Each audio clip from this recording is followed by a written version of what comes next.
যে ফ্যাসিবাদকে আর কখনোই বাংলাদেশের বুকে ফিরে আসতে দেওয়া হবে না।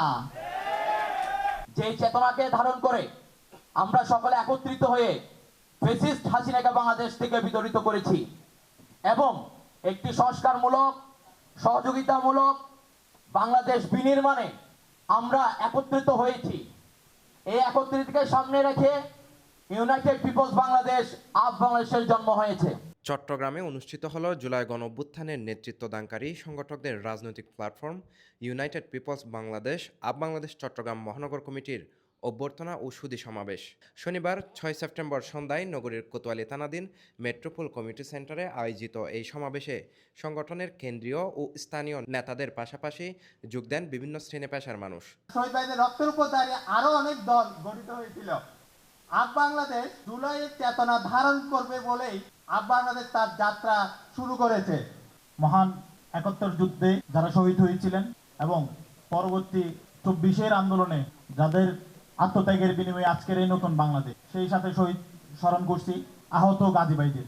আপ বাংলাদেশ চট্টগ্রাম মহানগরের আহ্বায়ক হুজ্জাতুল্লাহ আবিরের সভাপতিত্বে অনুষ্ঠানের সঞ্চালনা করেন সদস্য সচিব মশিউর রহমান চৌধুরী মাহি ও যুগ্ম আহ্বায়ক আব্দুল আহাদ। আমরা মনে করেছি যে এমন একটা দল হওয়া উচিত যে দলটা পরিপূর্ণভাবে আমাদের মনের আকাঙ্ক্ষাকে ধারণ করতে পারে। আমাদের সকলের মনের আকাঙ্ক্ষার একটা লিটমাস টেস্ট রয়েছে। যারা মনে প্রাণে ধারণ করে ৫ই আগস্ট ঘটিয়েছে, ৩৬শে জুলাই ঘটিয়েছে, এটা এমন একটা প্ল্যাটফর্ম যে প্ল্যাটফর্মের মধ্যে আপনি আপনার যে স্বাধীন চেতনা রয়েছে, আপনি যে বাংলাদেশ গঠন করতে চাচ্ছেন, যে সংস্কার আপনি করতে চাচ্ছেন, কেমন নির্বাচন আপনারা চাচ্ছেন দেশের জন্য, তেমনই একটা প্ল্যাটফর্ম হচ্ছে ইউনাইটেড পিপলস বাংলাদেশ। সংগঠনের কেন্দ্রীয় সদস্য সচিব আরেফিন মোহাম্মদ হিজবুল্লাহ, কেন্দ্রীয় প্রধান সংগঠক নাইম আহমেদ, যুগ্ম প্রধান সংগঠক ফায়াজ শাহেদ, প্রধান সংগঠক সৌরবুল্লাহ ও কেন্দ্রীয় সদস্য মোহাম্মদ রিয়াদ সহ সংগঠনের শীর্ষ নেতৃবৃন্দ এতে উপস্থিত ছিলেন।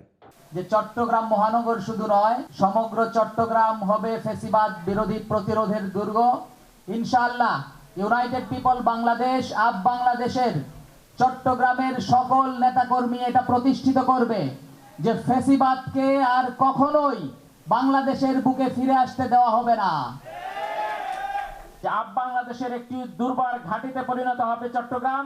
আমরাও বিশ্বাস করতে চাই আমাদের যে লক্ষ্যমাত্রা রয়েছে খুবই অল্প সময়ের মধ্যে বাংলাদেশে বিশেষ করে এই বীর চট্টগ্রামবাসীকে সাথে নিয়ে বিএনপির পরে দ্বিতীয় বৃহত্তর যে দলটি হবে এই চট্টগ্রামে, সেটি হবে আপ বাংলাদেশ। একটু কাজ শুরু করেছিলাম, একটা বীজ বপন করে দিয়েছিলাম এই চট্টগ্রামের মাটিতে। সেই বীজ থেকে অঙ্কুরিত সেই চারা থেকে আজকে বৃহত্তর হয়ে একটা ফুলে ফলে সুশোভিত হতে যাচ্ছে ইনশাআল্লাহ।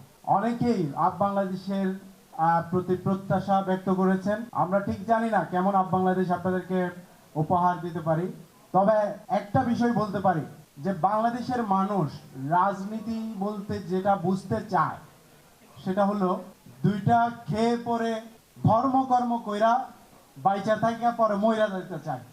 এই ধরনের রাজনীতি হচ্ছে আপ বাংলাদেশ শেখাতে চায় মানুষকে এবং সেরকম একটি রাজনীতি নিয়ে আসতে চায়। সমাবেশে অতিথি হিসেবে আরও উপস্থিত ছিলেন চট্টগ্রাম মা ও শিশু হাসপাতালের ট্রেজারার অধ্যক্ষ ডক্টর মোহাম্মদ সানাউল্লাহ, বিশিষ্ট সাংবাদিক মোহাম্মদ কামাল উদ্দিন এবং সমাজসেবক ও রাজনৈতিক বিশ্লেষক SM জাকিরুল্লাহ সহ আরও অনেকেই। প্রথম আমাদের দায়িত্ব হবে আমাদের নির্বাচন এবং নির্বাচনে আমার ভোট আমি দেওয়ার নিশ্চয়তা সৃষ্টি করা।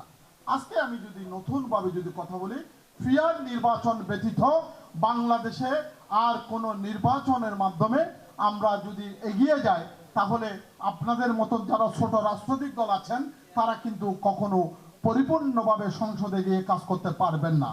এই যুব সমাজ তাদেরকে অবশ্যই ঐক্যবদ্ধ হতে হবে, কারণ আপনাদের উপর ভিত্তি করে আমরা মনের মধ্যে আশা বেঁধে আছি যে এই তরুণ সমাজ যতদিন থাকবে এই জাতি আর পিছনে যাবে না, এই জাতি আর হারিয়ে যাবে না। মেজর জিয়া একটা ট্রু লিডার ছিলেন, কিন্তু ওনার মিলিটারি ব্রেইন আমাদের মতো দুষ্ট ব্রেইন ছিল না, যে কারণে রয়ের আগ্রাসনে উনি বাংলাদেশে টিকতে পারেননি। ওনাকে এই চিটংয়ে ওনাকে জীবন দিতে হয়েছে। ম্যাডাম খালেদা জিয়াকে স্লো পয়জনিং করা হচ্ছিল। আপনারা ভাইবেন না আমি বিএনপি করি, আমি আসলে সবসময় বাংলাদেশের পক্ষে কথা বলি। আমরা যদি ওনার সাহসটা পিক করি, মেজর জিয়ার দূরদর্শিতারা পিক করি, আমরা যদি ভাসানির সাহসিকতা পিক করি, এরকম অনেকগুলো ছোট ছোট ছোট এক্সাম্পল যদি আজকে একসাথে করি, তাহলে যে বাংলাদেশটা আমরা দেখতে চাই। CTG post, Chittagong.